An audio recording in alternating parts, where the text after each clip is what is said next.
ఛత్తీస్గఢ్లో కేంద్ర రాష్ట్ర ప్రభుత్వాలు ఆదివాసీలపై దామనకాండకు పాల్పడుతున్నాయని కుల నిర్మూలన పోరాట సమితి రాష్ట్ర కార్యదర్శి కృష్ణ ఆందోళన వ్యక్తం చేశారు.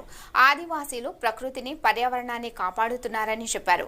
ఈ క్రమంలో ఆదివాసీ హక్కులపై అఖిల భారత సదస్సును ఆగస్టు 9-10 తేదీలలో హైదరాబాద్లోని సుందరయ్య విజ్ఞాన కేంద్రంలో నిర్వహిస్తున్నట్లు చెప్పారు. ఈ సదస్సులో వివిధ రాజకీయ పార్టీల నాయకులు, కవులు, కళాకారులు, మేధావులు, డాక్టర్లు పాల్గొంటారని, ఈ కార్యక్రమాన్ని జయప్రదం చేయాలని పిలుపునిచ్చారు.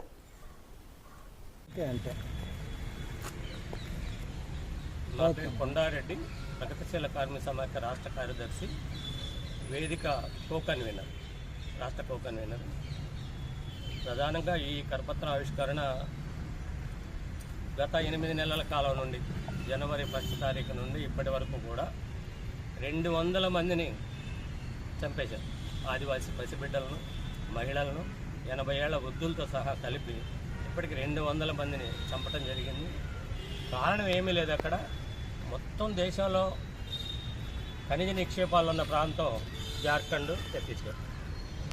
ఛత్తీస్గఢ్లో కేవలం మావోయిస్టులు అనే పేరుతో ఆదివాసీలను ఏరివేయాలి, మావోయిస్టులను ఎన్కౌంటర్ చేయాలి, ఆ పేరుతో వీళ్ళని కూడా బెదిరించి వీళ్ళని కూడా చంపేయాలి.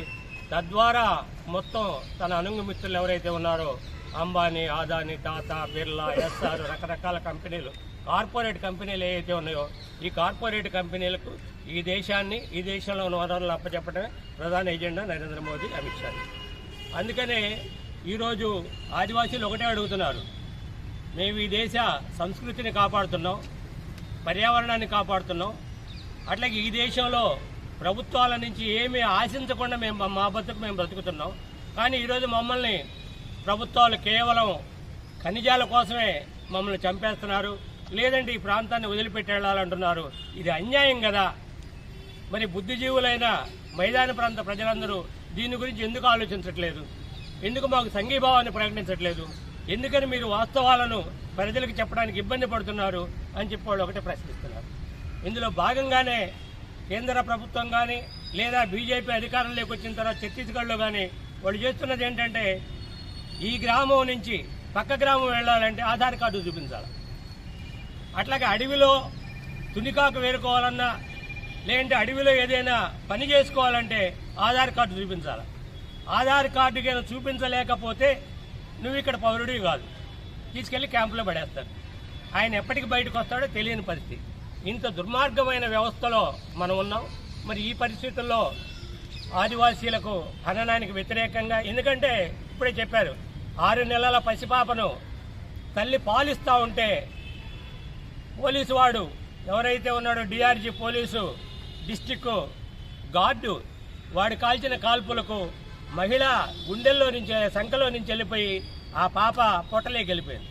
అప్పటికప్పుడే ప్రాణం ఇచ్చారు. ఆమెకు 5 లక్షలు ఇస్తాము, మీరు ఎక్కడ ప్రచారం చేయొద్దని చెప్పి ప్రకటించడం జరిగింది. ఆమె ఒకటే చెప్పింది, నా పసిపాపనైతే మీరు ప్రాణం తేలేరు కదా, మీ డబ్బులు నాకెందుకు, తుచ్చమైన డబ్బులు మాకు అవసరం లేదని.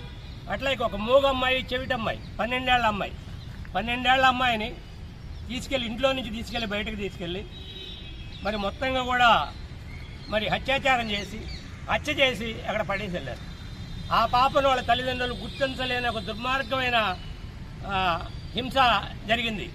మరి పోలీసులే ఏమే మీ పాప అన్నారు. అంటే పుట్టిన తల్లిదండ్రులు కూడా, ఎవరికైతే పుట్టిందో వాళ్ళు కూడా ఆ పాపను గుర్తించలేకపోయారు. అంటే చంపింది ఎవడైతే ఉన్నాడో వాడు మాత్రమే చెప్పగలిగాడు. ఈ పరిస్థితుల్లో దీనికి వ్యతిరేకంగా మొత్తంగా కూడా ఆదివాసీల మీద, అంటే ఒకటి చెప్తున్నారు, ఇది ఆఖరి యుద్ధం అంటున్నాడు ఆయన. నరేంద్ర మోదీ, అమిత్ షా ఏం చెప్తున్నారు అంటే, ఇది ఆఖరి యుద్ధం, ఛత్తీస్గఢ్లో ఆదివాసీలు ఉండడానికి వీల్లేదు, అక్కడ మావోయిస్టులు ఉండడానికి లేదు, ఇది చివరి యుద్ధం అంటున్నాడు. చివరి యుద్ధం ఎప్పుడు కూడా ప్రభుత్వాలు చేయవు. ప్రజలు తిరుగుబాటు చేస్తారు, ప్రజలు తిరుగుబాటు చేయడం ద్వారానే విజయవంతం అవుతారు. అది మాత్రమే ఆఖరి యుద్ధం అవుతుంది తప్ప ఎప్పుడు కూడా మరి ప్రభుత్వాలు ఆఖరి యుద్ధం చేయవు. అందులో భాగంగానే ఈ వేదిక ఏర్పడింది. ఈ వేదిక మొత్తంగా కూడా 2 తెలుగు రాష్ట్రాల్లో అన్ని ప్రాంతాల్లో ప్రాంతీయ సదస్సులు పెట్టాలని, ధర్నాలు చేయాలని, ఆల్ ఇండియా స్థాయిలో మేధావర్గాన్ని కూడగట్టాలని మరి ఈ కార్యక్రమం చేస్తున్నాం. రేపు మొత్తంగా కూడా అఖిల భారత స్థాయిలో ఉన్న సిపిఎం ఆల్ ఇండియా కార్యదర్శి, సిపిఐ ఆల్ ఇండియా కార్యదర్శి, అనేక మంది మేధావులు, ప్రొఫెసర్లు, డాక్టర్లు, అట్లాగే కళాకారులు, కవులు, రచయితలు అందరూ వస్తున్నారు. ఈ కార్యక్రమాన్ని జయప్రదం చేయాలని